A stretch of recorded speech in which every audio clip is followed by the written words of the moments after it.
युथहरू यहाँनिर नेपालमा अपर्च्युनिटी नभएर विदेश जाने होइन, यहाँ नेपालमा ग्यारेन्टी नभएर जाने हो क्या। जस्तै मैले खेती गरेँ भने मैले उब्जाएको चिजहरू सुपथ मूल्यमा बिक्छ कि बिक्दैन, त्यो मासियो भने के गर्ने, त्यसको इन्सुरेन्स हुन्छ कि हुँदैन, त्यो किने त्यो बजारमा पुग्छ कि पुग्दैन भनेर चाहिँ खेती नगरेको रहेछ हाम्रो सर्वेको डाटा अनुसार होइन। जस्तै अस्ति हामी बिर्ता मोड गएको थियौँ, त्यहाँनिर चाहिँ के थाहा पायौँ भन्दाखेरि 1 बिघा जग्गामा खरबुजा खेती गऱ्यो भने 2 महिनामा 2 लाख इन्भेस्ट गर्दाखेरि 6 लाख हुँदो रहेछ। भनेको वर्षको 50-60 लाख 1 बिघा जग्गामा खरबुजा खेती गरेर किन्न सकिँदो रहेछ। त्यो मान्छेले 46,000बाट सुरु गर्नुभएको त्यति लगानीबाट उहाँको अहिले घर छ अनि डिजल गाडी चढ्नुहुन्छ उहाँले एउटा होइन। भनेको उहाँले त्यतिबाट स्टार्ट गरेर जग्गा लिजमा लिएर त्यति गर्नुभयो होइन।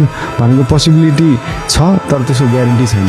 उहाँले चाहिँ त्यो सबै डाटा निकाल्नुभयो, त्यो एरियामा मात्रै 500 करोडको खरबुजा इम्पोर्ट हुँदो रहेछ। भनेको 500 करोड इम्पोर्ट भएको चिजलाई अहिले एक्सपोर्ट गर्न सकिएन, तर त्यो इम्पोर्टको केही चिज रिजनमा मात्रै 500 करोडको पर इयर।